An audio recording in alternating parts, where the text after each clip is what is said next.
Okay, everybody's got a fucking podcast. I mean, we have a podcast, so obviously anyone can do it. Wait, this is a podcast? Are you recording right now? Technical difficulties.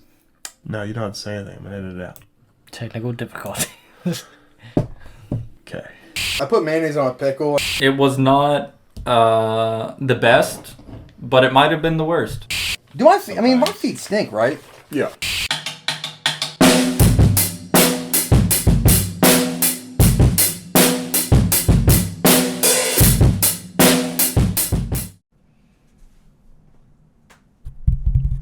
Yeah, everything's working. Yeah. So, how disappointed were you with this movie?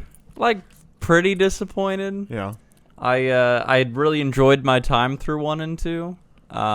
So I guess to have kind of just a real dud for number 3, it didn't feel like it utilized my time properly for that, almost 3 hours, whatever. I hope I did not put too much of a shadow on it before you watched it, because I know I was just saying a lot, like, oh man, fuck that movie. Yeah. Well, that's why I tried to go into it. I was like, hey, it doesn't, how bad can it be?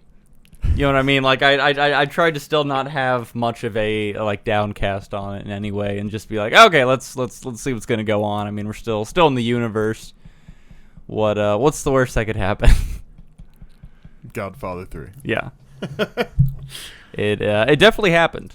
Yeah. It was I mean, I guess my thing was kind of like, why was it so bad?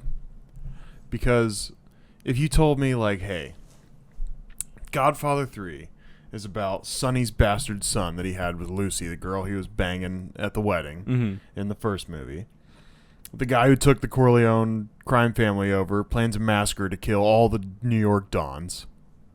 Pretty cool. They're going to buy the Vatican Bank, or they're going to be the head of the Vatican Bank and do some Immobiliare thing, which apparently is a real estate company. Mm-hmm. That all sounds like a cool thing. Yeah. If you were like, oh, it's so cool. Like, if I had never seen it, you were just telling me about it. Yeah. You're like, oh, well, you remember Sonny? Well, turns out, bastard son, involved with the mob. This guy, Joey Zaza, you ever heard a name like that? Damn right you haven't. That's a sweet name. It's a sick-ass name. He runs New York, and he runs around saying, fuck Michael Corleone. And then they're buying into the Vatican Bank, it's this whole crazy thing. And then I'd be like, oh, man, and I'd be excited, and I'd go watch that movie.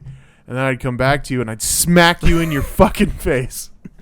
Like, what was that piece of shit? Why did you trick me into thinking that there was content in this, nearly 3-hour movie? Right. What's wrong with you? It's no good. And it's sad, because I think they don't keep your attention because no one knows what a fucking Immobiliare is. It means nothing to me, the audience. I did pull it up, and it is. The Society General of Real Estate was once the largest real estate and construction company in Italy. It was founded in Turin in 1862, then relocated to Rome in 1870 with the unification of Italy. After relocating to Rome, I don't care! But here's where it comes in. So the SGI's largest shareholder was formerly the Vatican, which had 15% of the shares, which they say it's 25 in the movie. Yeah. Sounds cooler. Right. However, most of the Vatican's holdings in the company were sold during the late 60s to the Gulf and Western Corporation. You know what Gulf and Western owns? Paramount. You know who made the Godfather movies? Paramount. It almost makes sense. But also... That's why they kind of jerk off to the Immobiliare there. Cares? Yeah, who fucking cares? Exactly. I don't know what an Immobiliare is. I don't care about this Archbishop Gilday. I don't like it.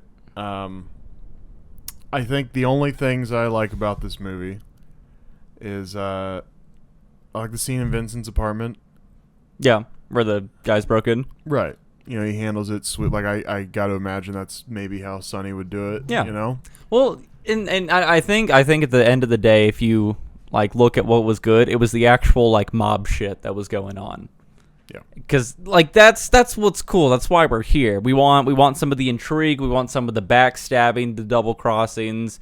We want the crime. We want mob shit. Yeah. That's what makes mob shit cool.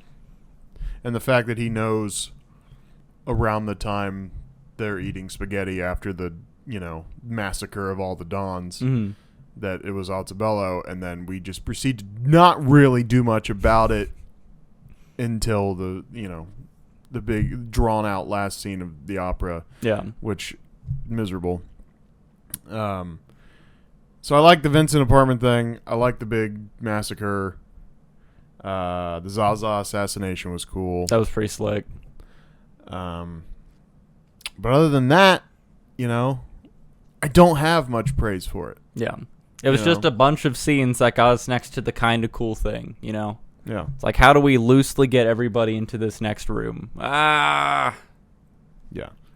So didn't like it. And also, I think one of the biggest issues is where's Tom fucking Hagen? Yeah. They say that he died and everything, but you have this other lawyer guy. No one knows who this fucking guy is. Why do I care? Right. And so, I don't know. And that, I looked that up, and that was a dispute. Like, he wanted, I guess Pacino was getting $5 million for the movie, and I had a panic. That's recording, right? Yeah. Okay. All right. Yeah. I'll go check. It'll make I gotta look. So sorry. So Al Pacino, $5 million. Pacino was getting $5 million, and Robert Duvall, obviously, is Robert Duvall, and he's like, "Well, I need the same as Pacino," and they said, "Well, we'll write you out then," which is like, dude, Tom Hagen's fucking one of the more important parts of this. It'd be like recasting Michael Corleone. Yeah, and it's like, not to mention too, it's just like he did such an incredible job for the first two. Like, he was my favorite character. I loved him. So it's like, for them to just be like, yeah, that's fine. Yeah, we don't need you. It's just it was not fun. Maybe that could have been a little bit of redeeming sprinkled throughout, the rest of the movie if he could have stayed on. But yeah, I don't like it. So whichever version you might have watched, Godfather Part 3 or Coda, the plot is roughly through bullet points here. Michael's in the church, gets a medal, has a party. Meet Vincent and Joey Zaza. They hate each other. Some stuff goes down at Vince's apartment. Hang with the kids. Save me from a helicopter massacre. Diabetic stroke. Fredo.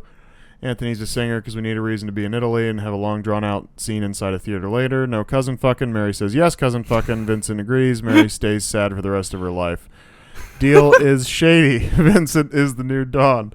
The night of the show. How long have we been in Italy again? A lot of newspapers and events have happened. As is tradition in Godfather movies, we have a montage of murders of enemies of the family. Opera ends, as does Mary's life. Short moments of happiness from Michael's life. He puts on his shades and dies like a man. In either version you watch. Yep. Okay. So, as far as my bad trailer in this one, I have it's an anti-incest film where they love each other anyway, and she is killed in the end from refusal to give up on the incest. Okay, not bad. Bad summary: Sofia Coppola acts so badly they shoot her at the end of the movie. Oh my god, yes. She was dog shit. Just to come out and say it, she just didn't do great. I just couldn't care one bit about her throughout this entire film. And they were so cringy together, like just the way they always call each other cuz, and it's just... It's like they liked it better because they were cousins. Well, yeah, I mean, you've seen the internet. Yeah, I guess. Step cousin, what are you doing? Except it's not step cousin, it's actual cousin. What are you doing? Yeah. Well, yeah, no, we'll probably get into it, but like when, they're rolling around like the dough, like the pastry or whatever, and it's on rolling it around and shit, and then he just grabs the hand. It's like, I'm just like, oh my god. Love you, cuz. Yeah. Love you too, cuz. Yeah. And then, yes, it's bad. It's bad. Shame. Do you have anything for those two? As far as a bad trailer, I was thinking more of making this like an advertisement for visiting. Like, come visit Italy. We've got, and then it's just all of these like events, with like the shootings and also there's like that wedding that Michael and Kay like walked in on.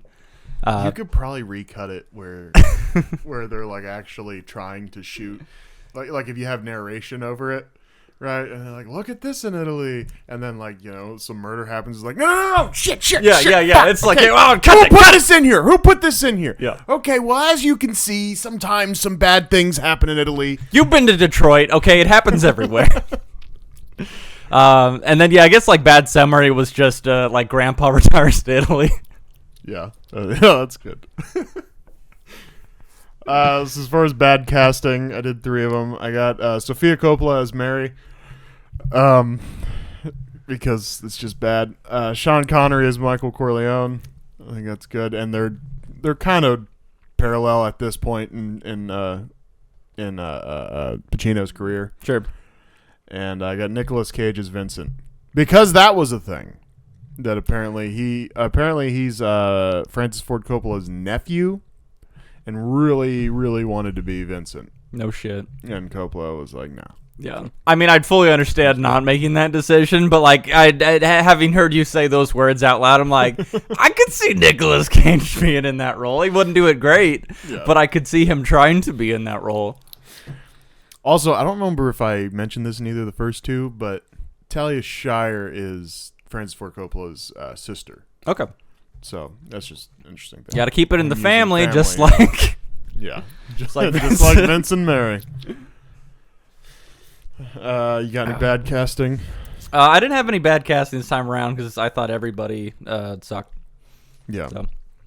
No, They did it themselves already. Yeah. That's why I put Sofia Coppola as Mary, just like no, that is what happened. I know that's what happened. Yeah. So I mean, if we get into notes, I figured this movie was kind of bad, and not just because this movie was bad, but I kind of want to start doing this with more of our movies, because I feel like Godfather 1 and 2, while we enjoyed talking about them, we had just an ongoing, just note. And, then they were like 2.5 hours long, and like nobody gets 3 minutes into this podcast anyway. Sure. So if you're here now, let us know. Let us know. Email us at consecratedhighline@yahoo.com. So basically, if we just want to go through our notes quickly, and we can mark whether or not we'll spend any more time on them. My first note is him. So he's paying off the debt to a shareholder in a company losing money, and they have 25% of a company, and he's not going to pay off the entire debt, but then he's going to take over, and then he's going to be responsible for the debt anyway. And oh no, I've gone cross-eyed. Yeah, exactly. Austin Powers moment there. Do we want to just blow by that? Yeah, I got nothing for Because that. I think that just is what it is. Yeah. All good. Just can't. No one really knows. What's your first note? My first note is just that Michael is writing letters to his children, getting blessed by the Pope or something, as is tradition. And then that he just looked rough, rough as shit throughout all of this. He did. He was like in the late Connery stages. You know? He's just loud now. I mean, and like even now, present day, he's just loud now. Well, I also got to remember too, like, I feel like he looks so short in this movie. Yeah. And that was something I couldn't get over because I don't know if I ever really noticed it.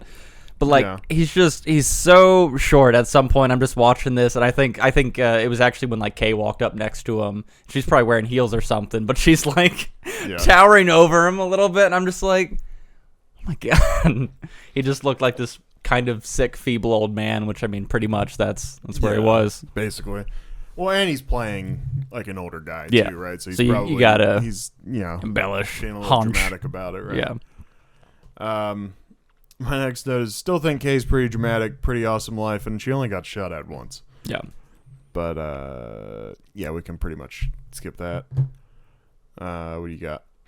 Just that the bitches love a music sequence. All the intros, kind of all 3 of these movies, we have just like the music playing and everybody kind of dancing in the party scene. Yeah. And then this is the only one where something weird happened, and Joey Zaza and the other guy whose name I forget. It's his bulldog. The Ant. The Ant. I don't remember his actual name. Yeah. But yeah. But they show up, and Joey Zaza starts singing. Everybody just stops, and then he does the trumpet sound or whatever. It's just like, hey, what the fuck is going on? And then they're like, the most awkward trying to get the song going back up Yeah. again. And I felt uncomfortable watching that. Yeah. Connie really takes a much larger role in this one. Yeah, I was kind of surprised because I felt like, we didn't really give a shit about her because she was either never around because she was trying to get married somewhere or, just busy spending money. But Yeah. Yeah, anyway. I said a movie about Vincent, just completely about Vincent, would have been better. Sort of like a little, say, like it somewhat is now, about the handing of power to him, but we don't really see what he does with said power other than, like, Mary gets killed. yeah. I mean, if we could have reframed this even from we start the story from Vincent's perspective and like some of the issues between him and Joey Zaza and kind of carried that through, that would have, I think if we had just framed it more from like Vincent and focused on him, especially through that like beginning half of the movie, it would have been a little bit more cohesive and I would have cared a little bit more, I think. Yeah. You got next. Next it was more so just a quote, but it was when the press was trying to be like, oh well, what about Michael being related to like all these like crime organization stuff. He's like, come on, he just got like an official whatever from the Pope. You think you know better than the Pope? Yeah. It's like, I love that shit where it's like Michael's still a shitbag, but we can do PR so well that it's like, what, you think you know better than the Pope? Come Exactly. on. And then anybody these days would just be like, yeah, I mean, have you seen the Catholic Church? Yeah, no, I mean, we know now. Yeah. We know now. But then it's like, yeah. But, So that is the original Lucy from the first movie, Jeannie Linero.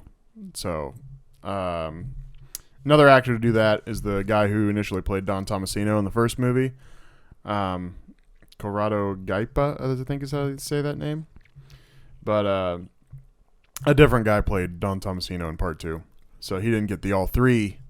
The actors to appear in all three movies are Al Pacino, Diane Keaton, Talia Shire, Richard Bright, and if you don't know, those people are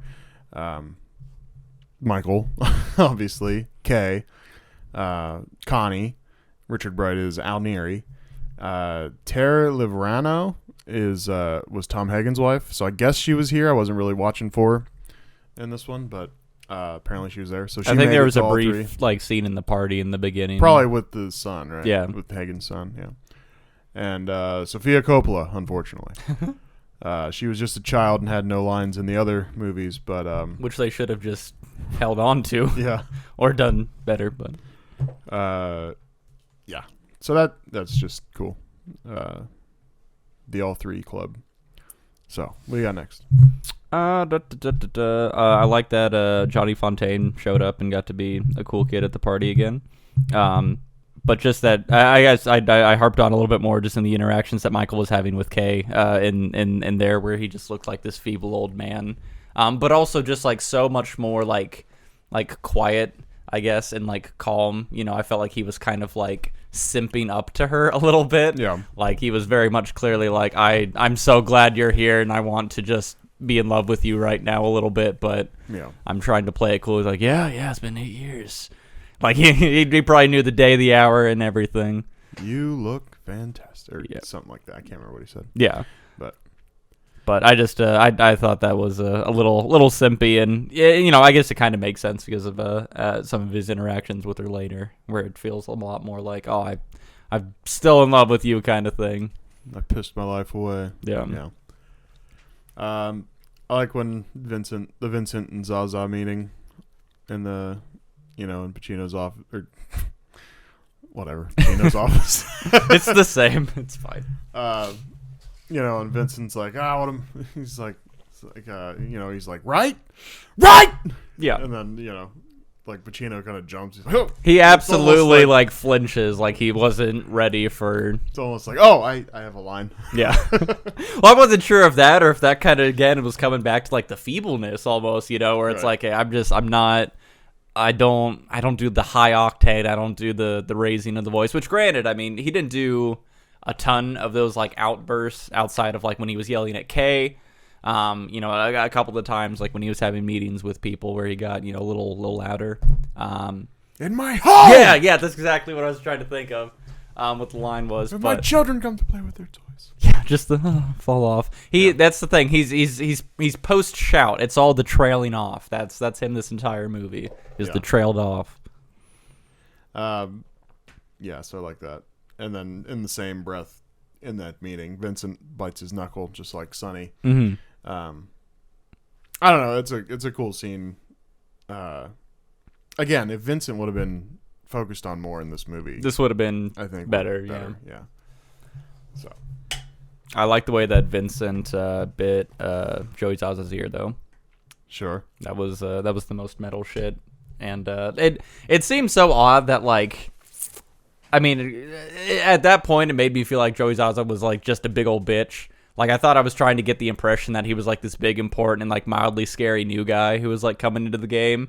But like he got bit, and then he was just like whining, and then like his guys were like trying to stuff a napkin in his ear, to cover it up, and they do the huddled, escape out of the room where everybody watches him leave, and I'm just like, hey, oh, this guy's a bitch. Like I see why, like we don't respect him in any kind of way. Well, and he's like the dirty fighter, right? Like, okay, make up now, and he goes bastardo. Yeah, and then provokes Vincent into biting his ear. Well, it's because he knew if he said something that it would do it, and then it would make Vincent probably look worse than anything. But guess what? Vincent still got his ears, so I guess I kind of took that as like he just wanted the, like I think Zaza thought he won, because Michael's like, all right, no make up, and so then I think Zaza's sitting there like, I said you were a bastard and you can't believe bastards. Yeah. Like even if he does believe the fuck Michael Corleone thing, I still win, bitch. Yeah. Bastardo. And then he got his ear bit. So, Michael, what I like about that scene too is like Michael still has it a little bit, like he still stares down Zaza after he says like, now what would we do with a piece of shit like that? Yeah. And Zaza has to do like the biggest gulp and pause of like, I can't, like my voice is going to crack if I open my mouth right now. Right. Like, probably actual shit coming out of him as Michael stared at him. It's just like, I even forget what his response was there. Zaza, I think, says just, that is true. Oh, he's like, if I Piece was, of or shit. that is what we would do. We'd Or treat them like a dog or something. Yeah, I was blanking on it because he had, as good of a recovery as he could have had for it to not look like he was scared. But and again, just bad anyway. So it's not really worth remembering. I'm hoping to like never have to watch this movie again. Right yeah, no, I after can live with that. I almost want to like go watch 1 and 2 right now just to kind of cleanse myself. Palate cleanser, yeah. So yeah. Anyway, yeah. So I guess we kind of maybe we'll dwell on notes just as we go rather than going back to them. So Sure. The office meeting with Vincent and Zaza was cool. So and then one of my or what's your next note? My next note was just how like there's I started this and then it kind of carries through, but like there's such a big focus on like debts throughout this movie. Like I just feel like it was brought up so many times about like, oh, I don't want to have debts, or all debts are forgiven, or we must repay debts. It just seemed like a weird thing for us to continually harp on, and like in some ways like we were dealing with debts, but with how often they talked about it throughout this movie, I just figured it would be more of like a think about like when we called on people for those favors and be like, hey, like you owe the family this favor. Maybe something like that would have been like much more prevalent in it, is how I came into this thinking because of how much it was harped on in the beginning. And then we just didn't get too much of it. Yeah. Yeah. So one of my 3 favorite scenes of the movie is the apartment scene. Vincent's just so cool and collected. Hey, go give me some water. I'm thirsty. Come on. And just like, it's not even like smooth talking her. He just kind of like annoyed her into going into the kitchen. But looking back at it though, like this was after like we heard a sound coming from the kitchen. So I mean, he sent her on an errand because it was going to get her into the room to where the culprits would end up revealing themselves in some kind of way. Because he heard the like crash or something. I think she even asked, like, "Do you have a cat?" Yeah. And he's like, "Why don't you go get me a water?" Like, he was 100% sacrificing her Yeah. to get out of there alive. So Yeah. He's like Sonny. He's a strategist, no, that's the thing. It's like Sonny was hot-headed and spicy, but he was smart. still very smart about the way he planned things. So Yeah. Yeah. What's your next thing? my next thing was going to plotting murder in front of Jesus. So this is when Vincent and Connie and Alneri, I think, right? We're all there in front of the giant Jesus, as is tradition. And I was like, it takes a very certain type of person to like literally be talking about like, all right, yeah, we're gonna take people out. Yeah. It's like, hi God, do you mind? We're having a conversation. Yeah, can you earmuffs, Jesus? Okay. Yeah, that's So as far as the Coda thing, where, and again, you watch 3, I wouldn't watch Coda at this point because it's the same fucking movie. I don't care what Francis Ford fucking Coppola says. Okay, it's the same goddamn movie. He changed the intro to where that meeting with Gilday is just front loaded, and they make that the first scene of the movie, him talking about it. Then they have the party. And, all that shit goes down. And they just cut little stuff out of it, right? So, like, much less of the... Like, almost none of the intro of Godfather Part 3 where he's writing the letter. You have the shots of the abandoned compound in Vegas, or Lake Tahoe, technically, right? Yep. You just have the back half of him just, like, writing the last part of the letter. With Pacino's voice over it. Right after that meeting, then you have the party. You don't have the stupid ceremony, if I remember right. Yeah. Things like, and it's the little shit they cut, right? So like that, because honestly, I think Coda's a little more bearable just because it's less time. Yeah. Because they cut some of that shit like that. Well, they cut I think 10 total minutes or something out of the movie. Yeah, so like that, what you just talked about, right. Talking about murder in front of Jesus. Yeah. Like they just cut that scene out, after, Vincent and Mary have lunch. And then, the next thing is like they have they have lunch. I think comes and sees him. Then the assassination happens instead of, consulting with Connie and Neri. Just happens, and then still when they talk to Michael about it later, and he's like, "This is not what I wanted," and then he like looks like frustrated that he like had an outburst, and he's like, "Oh, yeah." But it's like, I'm a better person now. I'm a better person now. Right. But they just cut some of the little shit is really all it was, and so it's the same fucking movie. It's a little shorter. Yeah. The beginning makes a little more sense. I don't care what Coppola says. It's the same goddamn movie. We're okay. Well, then I'm a little behind you then, so I'll go again. Sure. What was the limo ride about with Don Altobello? Like, where the fuck are they going? Like, this is like way before the commission meeting.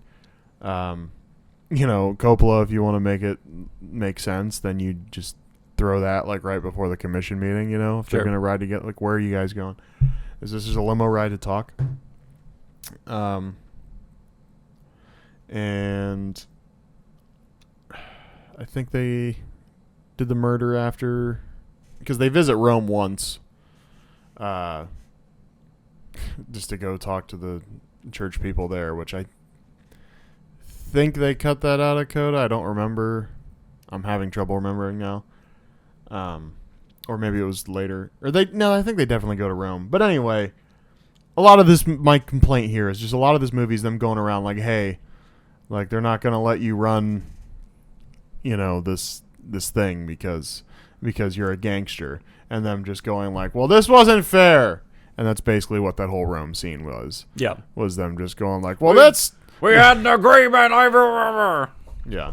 And again, that fucking lawyer's they call him BJ. It's like they want us to disrespect him. No offense if your name's BJ, but BJ stands for blowjob most of the time. and I don't respect this guy. And I think if you're gonna be kind of like the the lawyer, the quote unquote Tom Hagen replacement, like you got to be cool. And like I think he didn't like. I mean, there wasn't much to him. I guess like he was kind of boring. Like some parts of him were like interesting. Some lines he said were interesting. I guess, but like, yeah, BJ is not like a name that commands any level of authority or respect or anything at all. It commands a BJ. It's like you need to find just another generic guy named Tom. Yeah. And I don't know who would have played that part better. I don't know, maybe Robert Duvall. No. What do you think they had to do to get that guy in that movie, huh? I don't know. Okay, so what do you got next? Because all my thing is I got oranges of wow. So your note like really skipped over like the whole commission murder and everything. I guess Zaza happens after the commission meeting. Yeah, and you were just uninterested. No, I don't blame you at all. Yeah, because I'm looking through it and I'm like, yep, that's it. I just jumped straight to Zaza from there. The next 3 notes is the end of the movie. Like, yeah, okay. I got the oranges are on the table at the commission meeting. I feel like, so obviously that's significant. I feel like I would have just given Zaza his piece to avoid the conflict. But well, it was a statement. Although, you do it in front of everybody, and you show like I got no respect for you, and But I think Zaza had already kind of planned that because Bello and Zaza are in on it. So yeah, and it's not like you really just have like a helicopter with gunmen on standby. Because I mean, there was like a 2-minute turnaround between him walking out and everyone getting shot up. But also, like the one exit out of that room, and then we had to shotgun open another door just to get out of there. I was like, you obviously built this as a death trap. Like, you were planning to kill everybody at some point. Yeah. We just weren't sure who, when, where yet. Yeah, by the way, when we get to box score on that, it was hard to get a count on that, so I just counted the dead bodies that were laying around later. Sure. But, like, I know there were more people that died. Yeah. So, anyway. Kind of instant karma for them to all be sitting there with the money in their pocket that Michael just gave them, and to be complaining to him that they need in on the Immobiliare deal. They need to wet their beaks. And obviously, and this is one of my 3 favorite parts of the movie, is them getting all shot up because it's just a fun thing. But like very much instant karma for them. They just got like one dude was like $50 million. And then he's like, I mean, come on, we need to wet our beaks on this deal. See, and it's funny that you interpret it that way, because the way I was interpreting it was that they were like kind of gracious for that amount. At first. Yeah. Yeah. But then immediately they turn around and they're like, well, Michael, we need to stay involved here. Yeah, it's because it's bulk sum versus your money over time. It's like, I have money now, but like I want to continue making money. Yeah. So it's like so thank you. This is a very nice gift. Where do I get my money tomorrow? Right. And it was like, I don't know what you guys aren't understanding here. Like, Michael gave you this is essentially like paying someone to not be your friend anymore. Yeah. You know what I mean? Like, just like, listen. And I've been waiting for that from you for years now. Yeah, you got a long time for that. Yeah. But yeah, so I just thought it was like kind of instant. Like, oh yeah, you guys shouldn't have been dicks. What I want to know is like, did anyone like go back through and start like picking up some of those checks? Like, does some guy have like $500 million? Because he's just been rifling through the jackets. That could be. What cracked me up about that scene is that one guy was like, "Come on, it's my lucky coat," and he acted like it was like stuck on the hook. Like, it's just literally on the hook. Just lift it up and take it off, and you would have been fine. And then he just gets Swissed. Just fucking massacred. I was like, it's not so lucky now with your blood all over it. Yeah. Yeah, one of my, again, 3 favorite parts of the movie. Shit, I feel like I had something else to say there. It doesn't matter. After they get out and they're back at the hotel, and they're kind of eating, and like Vincent has his Sonny moment, although it doesn't make anybody dead. Like Sonny's moment. Well, his father didn't die yet, I suppose.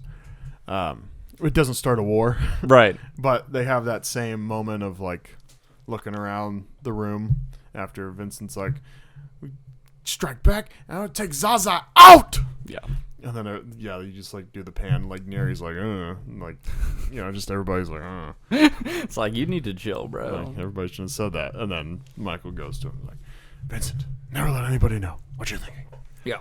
I'm glad that line gets to come back up again, because that's just been the thought that's carried with Michael through all of this. Yeah. And again with like the newspaper the same night, like, and they're eating oranges after the massacre, by the way. But just like a couple classic lines. So they quote this one all the time in The Sopranos because it's like Silvio does a Pacino impression, and so it's the "just when I thought I was out, they pull me back in." Yeah. And Silvio does that all the time. And this is like comedically my favorite moment of the movie because Pacino, he's acting like he's having the diabetic stroke, and then he's like, it sounds like he starts just yelling goofy shit. Yeah. Where he goes, "Run, run, run, run it, Thunder Girl. Thunder can't hurt. Harmless noise. Bullshit. You deceitful old fuck. Ottobello, you fuck. Fredo! Fredo!" It's just all nonsense to me. It makes me laugh.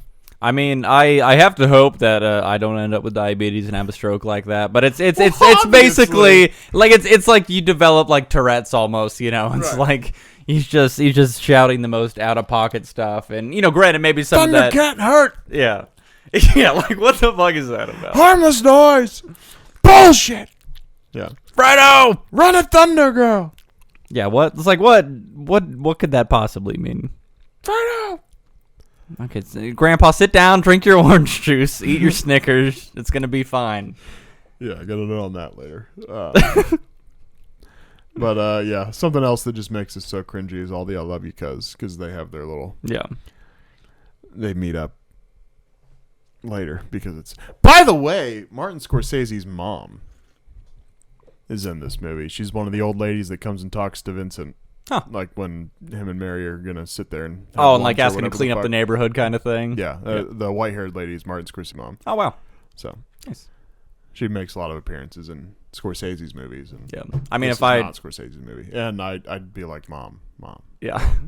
Like, you don't have the foresight beforehand, right? Because you're like, Godfather can't miss, right?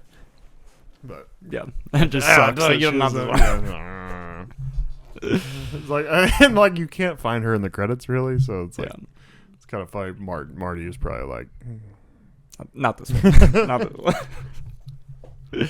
anyway. Okay, so you were at Zaza assassination, yeah? Yep. Okay, what you got? So I liked that he's a fucking punk walking down the street. I had kind of the like parallel to him, and then when we were in flashback with Vito, the Black Hand, Fanucci, yeah. I was thinking fettuccine, yeah. So I was kind of drawing that parallel to where it's like the self-important guy kind of walking down the street. Like obviously he'd already been called out as kind of the he's the popular one. Yeah. Okay, and if we do some parallels here, as Hyman Roth was essentially parallel to Meyer Lansky in real life in the last movie, you would parallel Joey Zaza to John Gotti in this movie. Like he was on the covers of magazines and shit. So Sure. Anyway.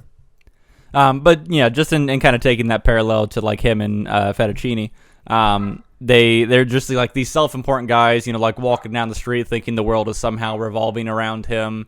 With Fanucci, he was walking and like kind of talking out loud, almost like he was talking to the people, like they gave a shit about what he thought. Mm-hmm. And then with Zaza, he's like walking down the street and like a soccer ball comes up and hits him, and he's frantically brushing off his suit jacket like he's vain. Yeah, just the absolute vanity there. Which again, with Fanucci, but and then like his guy's like, oh, do you know what this is? And the guy's son come up and be like, oh, I'm sorry. Yeah.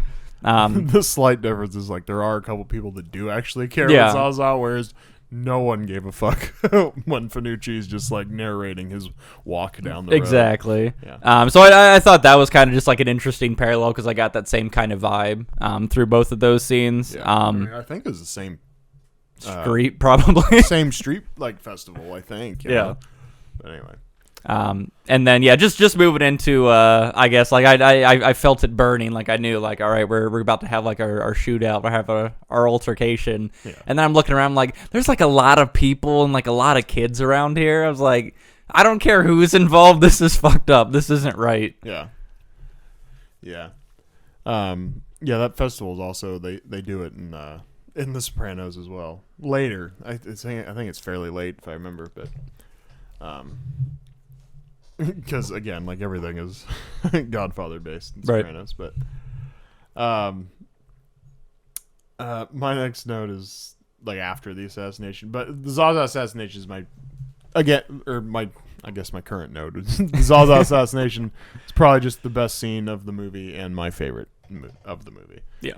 And then I'm at Michael talking after the shit goes down and being angry that it went down. Yeah. I guess just to still talk about the assassination though, just the the guys coming up with like the hood with the eye holes cut out.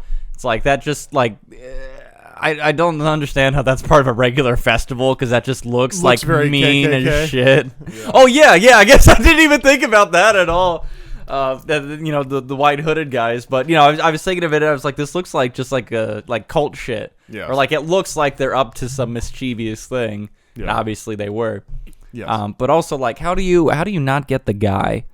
Like they were within like 11 feet of Zaza, and like they start off shooting everybody else, and then it's not until Vincent rides up and gallops in on his horse. That he shoots him from behind. My theory there is probably that it was very personal for Vincent, and so he had to get the kill. I'd get Zaza. Yeah, I get that. It just I like the guarantees. We don't take chances. We don't let people get away. So well, that's a movie rule. We take chances. We take chances. I don't like it. Not in my movie. Yeah. Yeah. You got any more on that? Nope, that finishes up for the assassination. Yeah. Except for at least Zaza got Zaza is my ending thought with that. Nice. I love that Michael says, "Stop fucking my daughter because it's dangerous, not because she's your cousin." Yeah. I don't know if there's much of the pure bloodline anything like that really goes on, but it definitely felt weird that was what we were going to focus on. It's like, listen, stop fucking my daughter. Like, at least finally when him and Kay are walking around Italy, he's like, well, it's dangerous. And I'm like, okay, again with the dangerous shit. And then finally he's like, and it's wrong. And I'm like, thank you! But I guess that just speaks to like where his primary concern was he just didn't want, her to be, one of the other bits of advice that he gives to Vincent is like, they go after the people you love, right? Yep. And that was the concern the whole time. So like I get that, but yeah, it's just like can we address the actual like the first elephant in the room? Yeah. That this is just fucked. But exactly. Whatever. Vincent's holding an orange during the Tomasino meeting in Italy. So many oranges. That's all I have there. I definitely didn't get my good count on the oranges. I kind of forgot about counting them. So yeah. Well, if we count all the ones that have been like on tables and shit, there's like 37. So well, sure. You count if you count each significant one, sure. So I just took it out of the box score because I realized I didn't count, and I was like, I am not watching it again for the oranges. So. Do not blame you. Yeah. So. Oh, I asked if significant orange juice counts as well. Sure, why not? I mean, yeah, I don't know. He's kind of hunched over when he dies too, so maybe the way he's hunched over drinking the orange juice. That's what I'm thinking.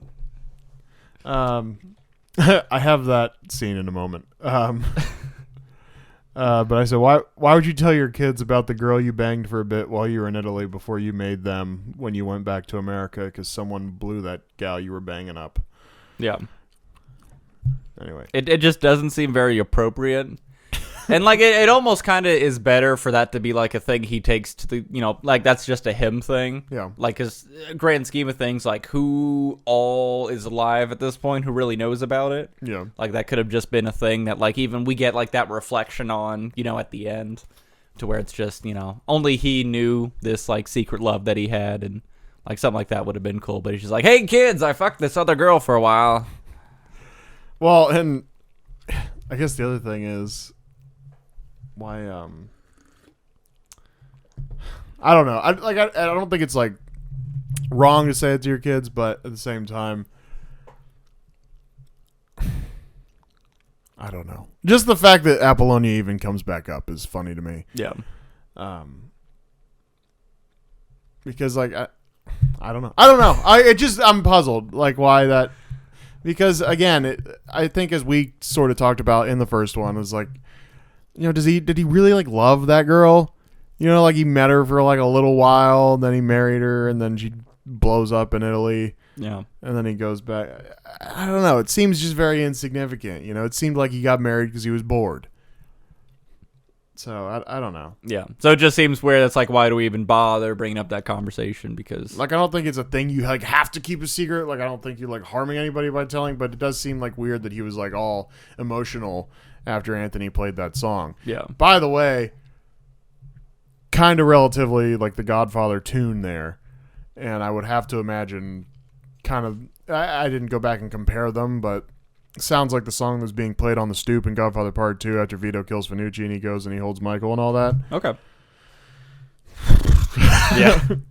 Well, I definitely didn't catch that, but anyway. that is pretty cool if that's the case. So then to be with the meeting with Cardinal Lamberto, Yeah. I said, good thing they keep that tray of orange juice and candy bars so Yeah, that handy. If you think of the logistics of they're in that big place and, where the kitchen might be and just a long trip to the kitchen to get that stuff. And apparently they just have a tray around of orange juice. Yeah, they have that the 100% on standby. They have the diabetic health pack sitting around, But maybe that was out of like the thing, it's like, hey, like I'm diabetic, like just can you have like some stuff like this, on standby? Because I mean there was a candy bar in there too. I know. Like It just seemed like it took him too much by surprise for him to have like been like, hey, yeah, I'm gonna need this stuff around. I don't know. Yeah. Anyway, I don't know how diabetes works, but it looks unfortunate. Well, Pacino does a good job of portraying it that way. So. Yeah. What do you got next? Next is just the like when he's actually like talking to him and like kind of doing the confession and like Okay. am I irredeemable a little bit? It's like do I even deserve to do confession if I'm not repenting? I think is the way he presented the information. Right. Which is kind of a cool way to see. I like seeing those characters who like we kind of see like not really questioning like their decisions too much. Like they kind of have that confidence in what they've been doing this whole time. And then I understand, Michael being later in life now, he's probably having some of those doubts. Have I been doing the right things?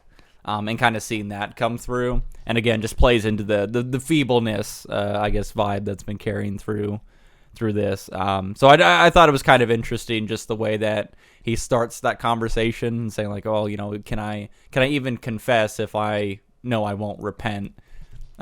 And also, it seemed weird that they weren't in, the room with the divider and everything, so we don't have to make awkward eye contact with each other when I tell you, be like, I killed people.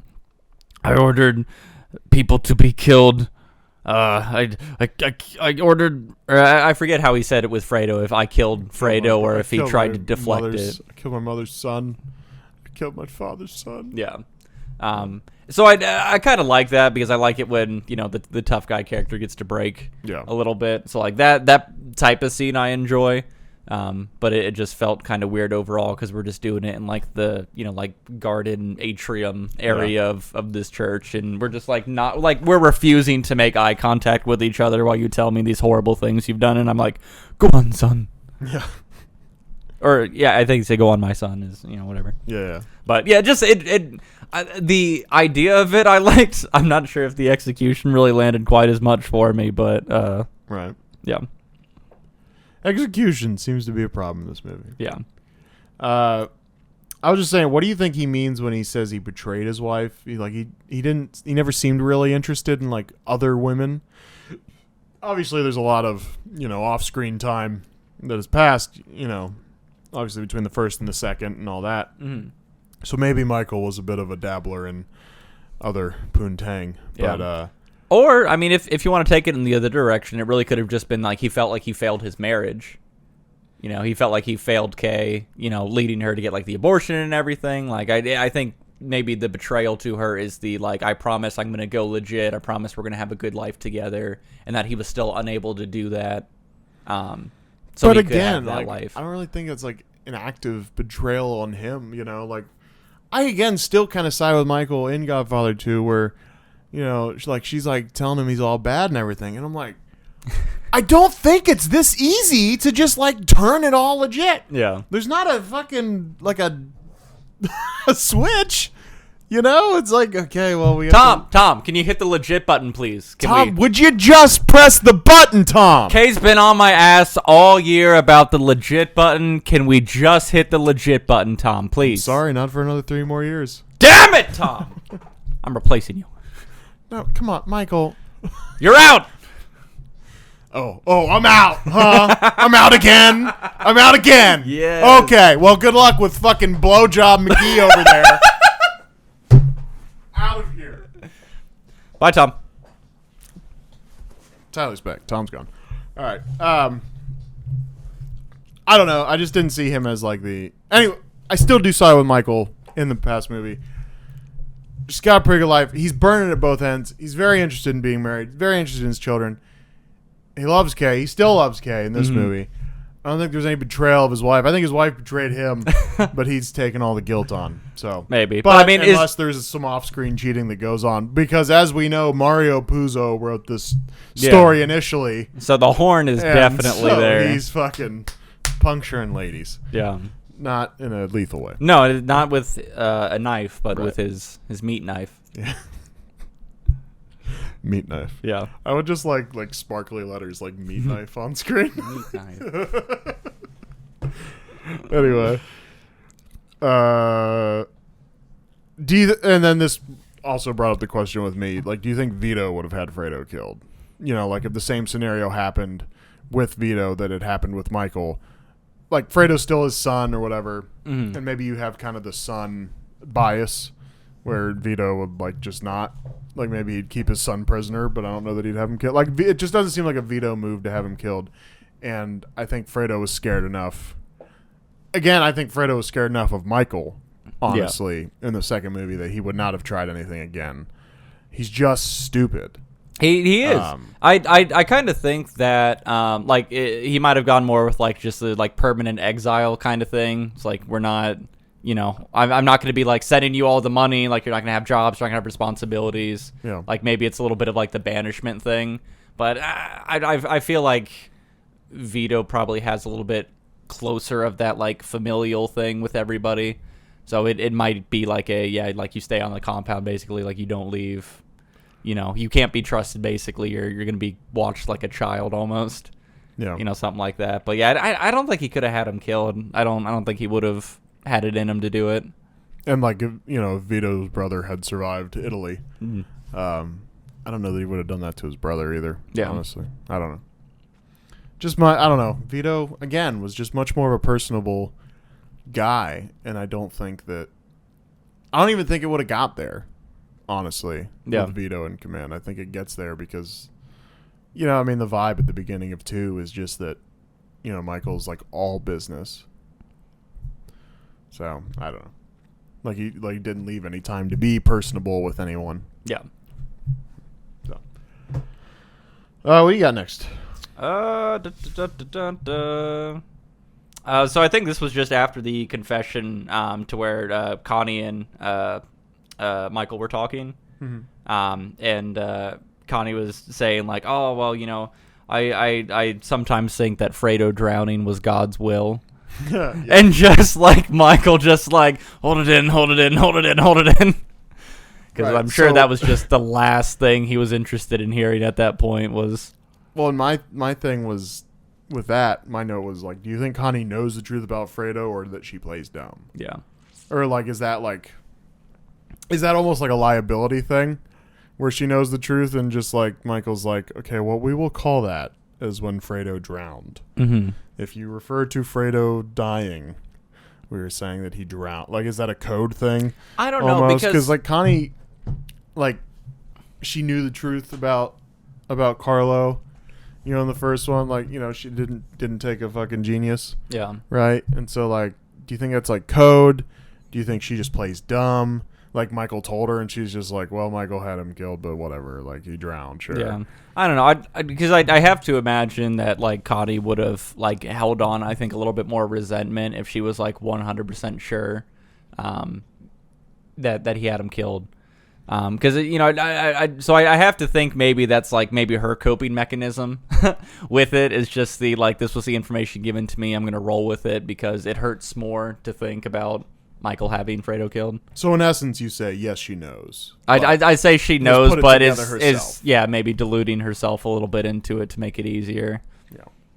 I think so also. Because, I mean, she has to know that, like, you know, I guess if we take back to Carlo, like when she puts that on Michael, like she knows that's burden, you know, she's putting on him. It's like, oh, you know, you had him killed, and it's just making it more difficult for Michael, I think, and I think she kind of recognized that. So maybe it is a little bit of like protecting Michael in a way to like let the illusion stay put, and not put that burden on him. That was kind of the way I felt it through in that. Yeah. This is a bit of a like existential crisis about this movie note, where I see why Coppola wanted it to be called Coda. It is a wrapping up of the story, as he said. It could have been wrapped up in a much shorter amount of time and neater and not so complex, but it shouldn't be called The Godfather Part 3. Michael's technically Godfather. Vito was the Godfather. This one isn't about Vito at all, and it makes sense. So that's all I had there. Yep. I'm with you. But, and then my other note is it looks like they looked for a bunch of Andy Garcia doppelgangers when casting for the twins and the guy with the shotgun that works with Mosca, who was the assassin in the theater. And then as Michael and Kay are walking around Italy, or Corleone, rather, you know, they did a shot of that door when shooting all three movies. Like, in the first one, there's a shot of that door when he's in Italy with the bodyguards. Didn't make the cut. It's a deleted scene. There's a shot of that door when they come to get Vito from his mother, and it didn't make the movie. So, like, this is the first time that door of the place his father grew up, like, made the movie. Yeah. Which I thought was funny. Well, it made me think, like, how many different, like, either locations, set pieces, whatever, were, like, reused across all three that heavily. Because, like we said, when they were kind of going down that, like, longer street with Zaza, it's like, was that same street that, Gotta be. Finucci? Yeah, exactly. Like, that's what I'm thinking. It's like, there's so much, like, small things like that just felt very parallel to each other. That, yeah, I wonder how many, like, actual set pieces. Well, and Coppola loves, like, you know, tying it all together, right? Yeah. So, like, you know, this 2 generations later, right, from Vito, when he follows Finucci down that road and kills him, you know, like, I don't know. Coppola seems very into that type of shit, so. Yep. What do you got next? I had a note that I think is I'm kind of forgetting actually where exactly it was because I went back and added this in. But it was when Michael had the note or the picture from Anthony. Oh yeah. Because I think that was the one that was on his bed when the room got shot up. And I thought that was cute. That he like still carries it around and that it's not just this torn to shit thing after, you know. Yeah. However many years at this point. I mean, a significant time gap, and you know, for a crayon drawing, it looked to be in pretty good shape, folded up a couple of times. But I thought it was cute that we got to see it again. Yeah, no, it was. I just my next thing is when him and Kay are at Tomasino's place, you know, and he takes her to that room that he banged Apollonia in. Yeah. Which, to me, was hilarious. Like, you know, his quote, it's like, I thought about you a lot in this room. Kay's like, then you got married. And he's like, I still thought of you. Like, seems a little goofy to bring your now ex-wife to the bedroom you fucked your first wife in before she blew up and you came back to America to marry her. Like, I don't know. Yeah. Just a goofy one. And we can blow by that one. No, I don't have too much to say. That was pretty much all my thoughts was like, yeah, this is awkward. What do you got? Just the Michael seeming very desperate for the puss throughout all of these interactions. Like he just so desperately wants Kay back, and he's not doing a great job at it. Well, that's perfect. Cause, I mean, I said, is Michael just looking for forgiveness, or does he want Kay back? Like Kay starts to forgive, towards the end of that interaction when they're sitting there eating and whatnot. Mm-hmm. But then Tomasino, the news gets up to the place, and the way Michael responds immediately, and she kind of like has this look like Yeah. I almost like just fell for that again. Yeah. Like she's like, it's always going to be the same. I mean, it's I have to pretend it's maybe tough from her situation, but it's like we're all very old at this point. Like if we haven't really moved on with our lives, Right. this is all your own fault. So if Kay wants to forgive him, fine, forgive him. But, like, still move on with your life. Like, you've already accepted, like, this type of lifestyle isn't your thing. Move forward. And it seems like she's, a little bit of, like, baiting the hook a little bit. Because, I think she even said it, too. It's like, I always loved you. Like, she still had that love there for him. Even if it was I kind of hate you for some of the other things. But it's like, just move on then. Yeah. It's not a winnable situation for you. When that priest dude who threw her the thing of flowers, remember that? He was riding the bike and he threw her like a bouquet of flowers that was all like plastic wrapped and shit. I think it was a baguette. No. It had to have been flowers. Okay. Either way, I thought 100% that it was a bomb, and then she was just gonna blow up right there, because it just seemed so odd. Because it had like a cut of the guy like approaching, and then like when he he's riding his bicycle, and then he comes by her, he just like kind of awkwardly like throws it into her hands, and I was just like, oh my god, she's gonna blow up! Like I was ready for it. That would have made this movie so much better if they just show her just being obliterated on the spot right there on the street in Italy. And it would have had to have been like with all comedic effect and stuff too. Like it couldn't have been a serious explosion. It had to have been like a whomp whomp with like Michael covered in her blood and shit. Well, I mean, think how dramatic that scene could have been if you just show her getting incinerated, essentially. Yeah. Like her just essentially combusting, right? Yeah. And then, you have the music from when he shot like McCluskey and Solozzo in the first movie, like that da da da da da. It would have hit. Yeah, that would have been cool.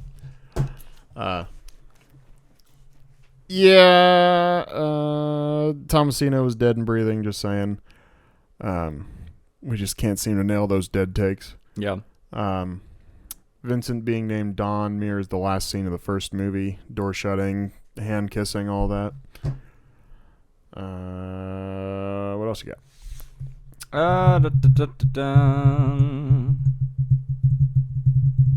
I don't. I think my next note was talking about religion, that I don't understand it. Because my next note was with I guess like the new Pope announcement or something. But everyone's like clad in red and they're reciting scripture and stuff, and I'm just. Something about they get like voted in, I guess. Yeah, so I'm like watching this and I'm just like struggling to piece like why I care together for this. So something about they needed the right pope to get named. Yeah. Because he would approve Michael of then being in charge of all that new shit. Yeah.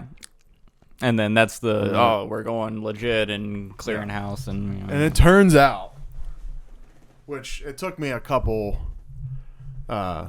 movies to get this, because like with the whole Mobilari thing, a couple viewings to get this with the whole Mobilari bullshit.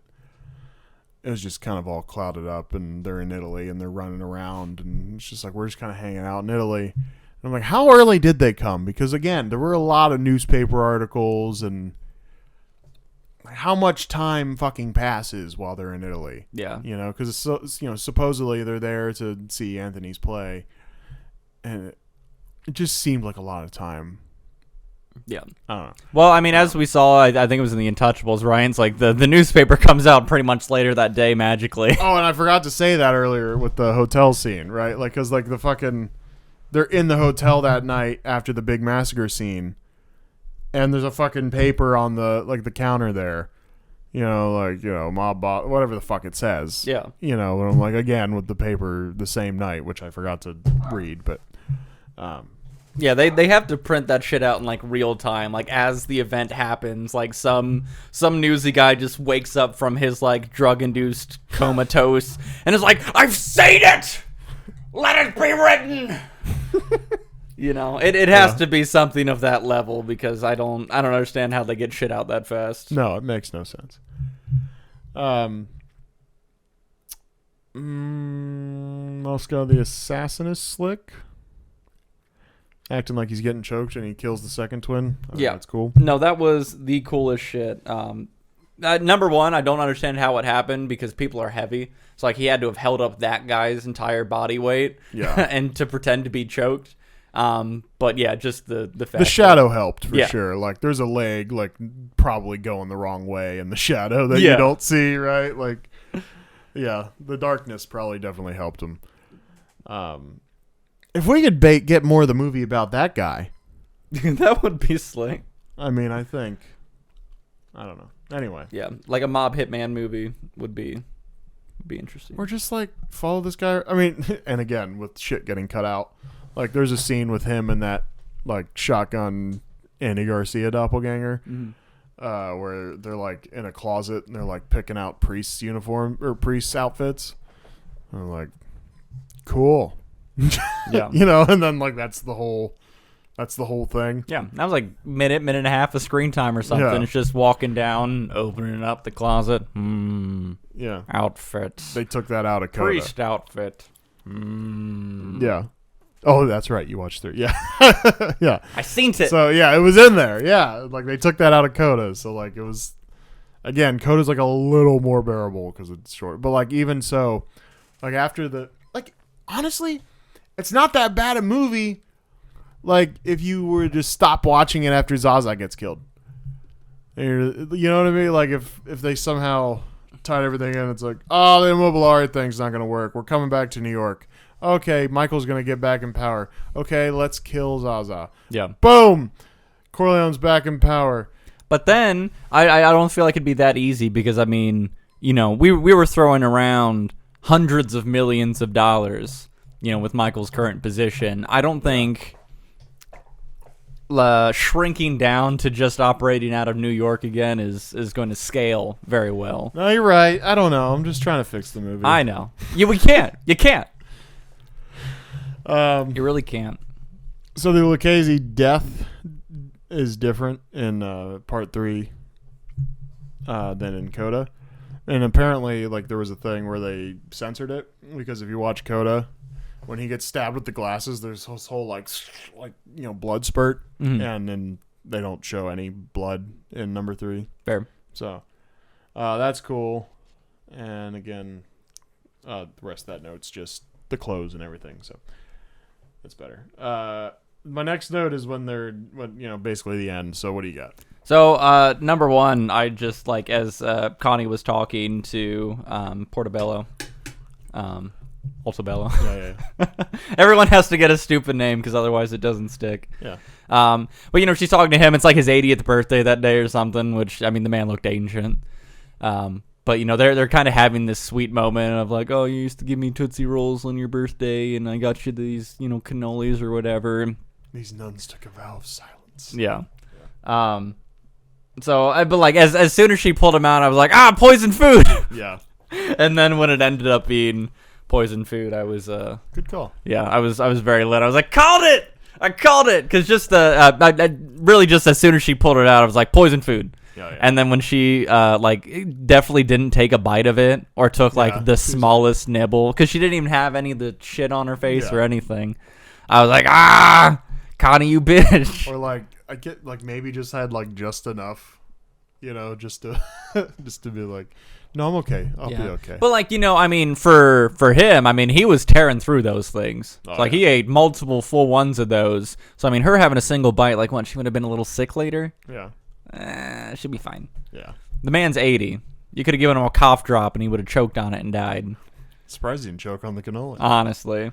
But yeah, I thought that was cool. I called that. I was like, got you.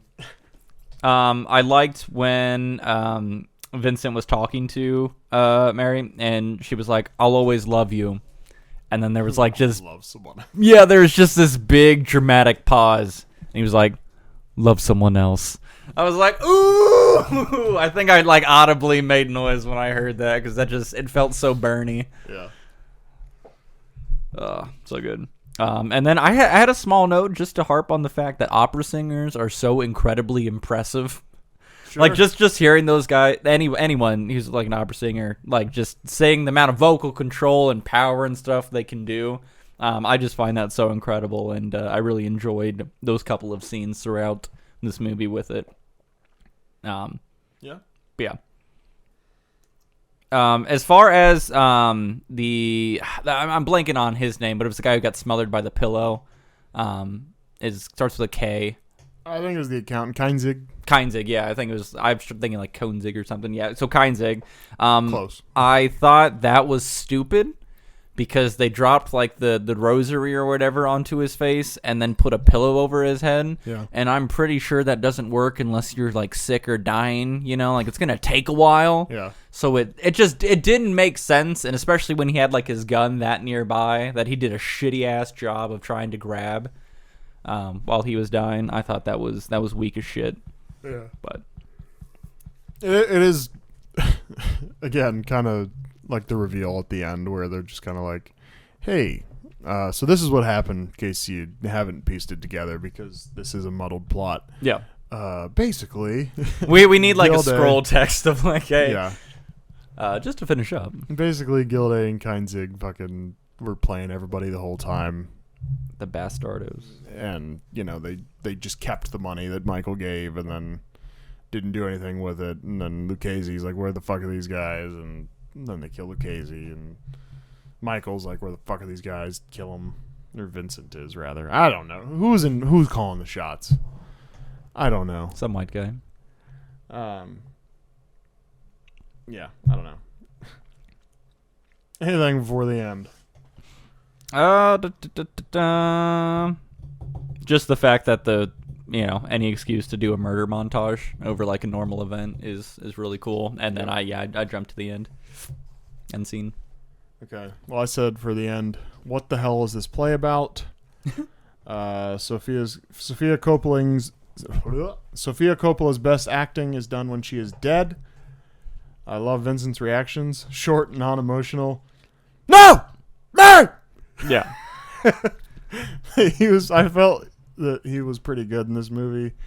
And other than that scene where he's just like, no! No! Like, all right. Yeah. I definitely felt like we were getting a little too close to the end of the movie to not have, like, I guess, real tragedy for our characters. Yeah. Like, everything had been going, like, kind of well, I guess. So, it seemed weird that we didn't have a scene like this kind of take place a little bit more so towards, like, the middle to kind of give us that, like, re-inspiration to carry on through the story. Yeah. But, yeah, very much glad that Homegirl got shot. I mean, sometimes when someone's acting's that bad, you just got to put them down. Yeah, I'm sure they enjoyed shooting that, literally shooting that scene.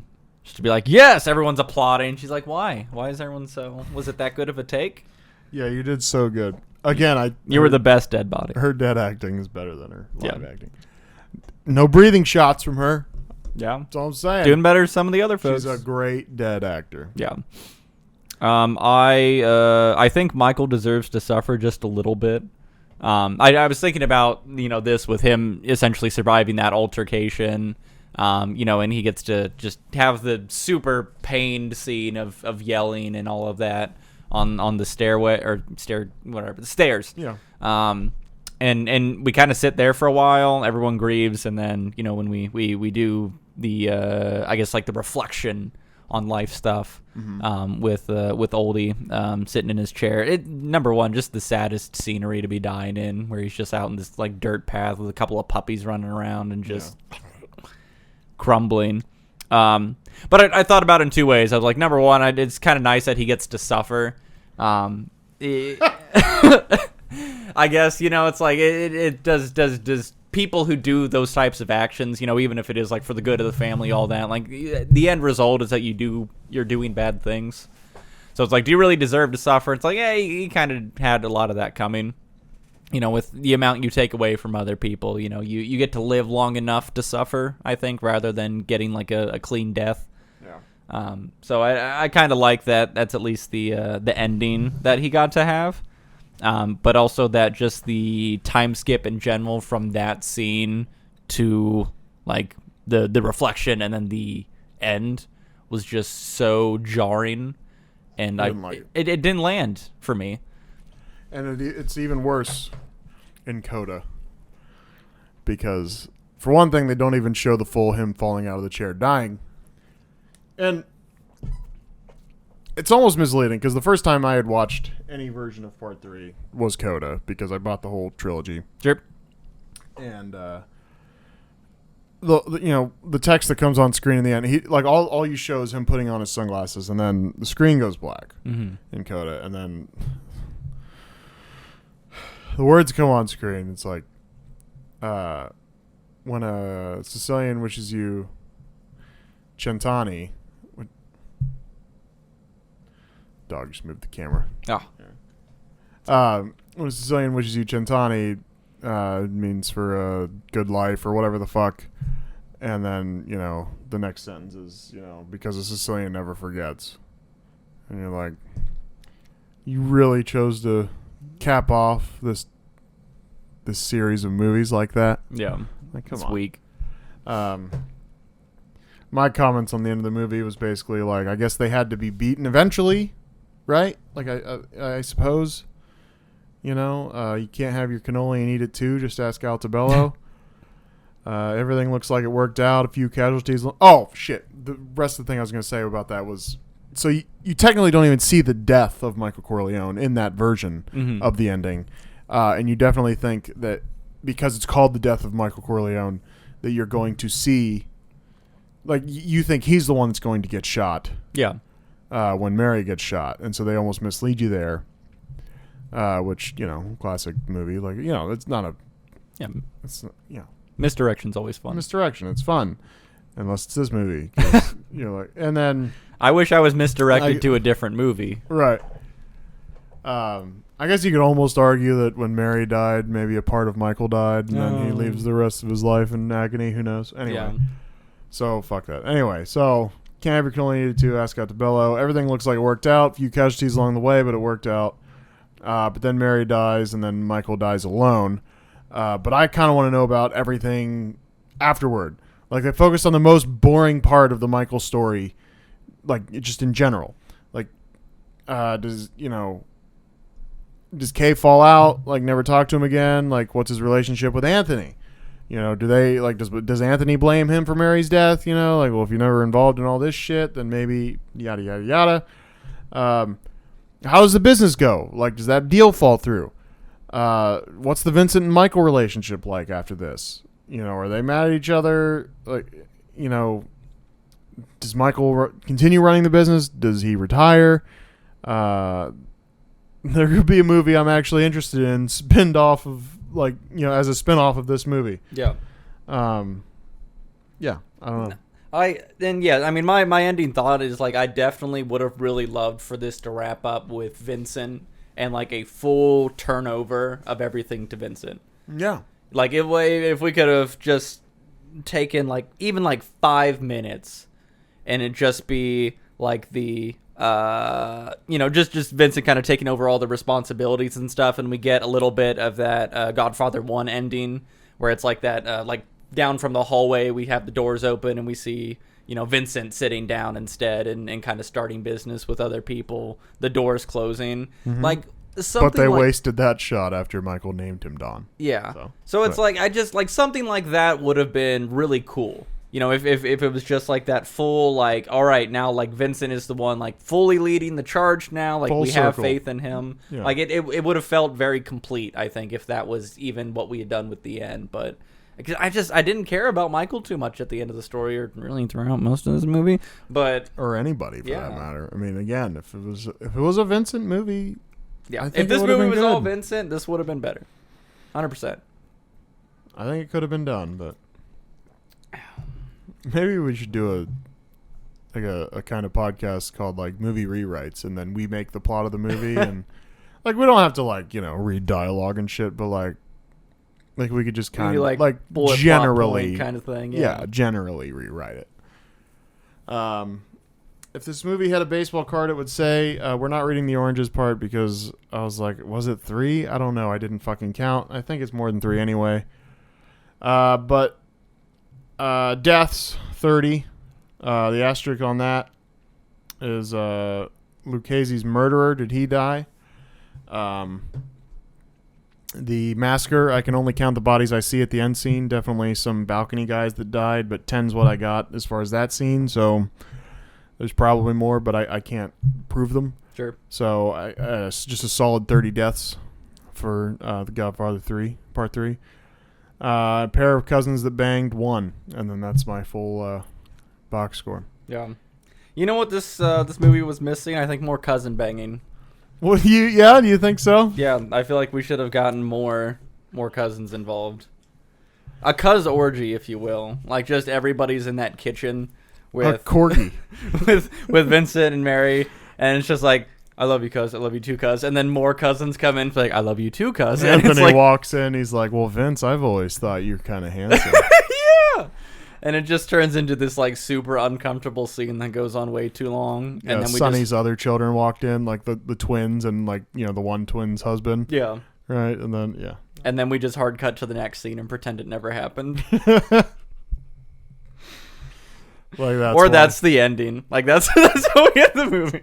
Or like they never show like Vincent and Mary kissing in the room in Italy. Like he just like never talks to her again, and that's why like after like in the theater before everything starts, he's like loves someone else. Yeah. Yeah. Yeah. All right. Well, it was a movie. I'm gonna say this was a 6 because there's a couple things I liked, but I don't want to watch it again. Yep. In my life. No, I'd say 6 is where I was landing. So. Yep.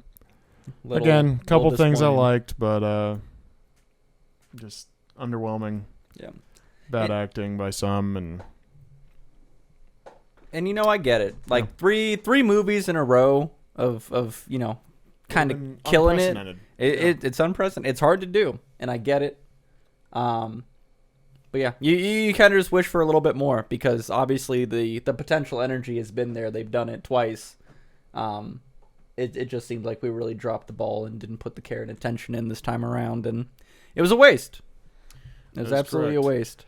And what's funny is the fact that like Coppola, like there's some like mini movies on there about like the making, like on the special features for the trilogy stuff, and like he was really trying, and like it kind of seemed like no one else cared really either, because like there's this moment like he's like sitting at a table and he's like, okay, but like so why does Michael feel this way? And like he's just like really like in, and I think everybody else is just kind of like he's like giving Pacino a note at one point. They show like when Tomasino dies, and Pacino's just kind of like yeah. Just like just discarding everything you have to say. It's like who gives a shit? And also like I already signed my contract. I think a lot of this movie was Coppola trying to tell himself he's not just doing it for a paycheck.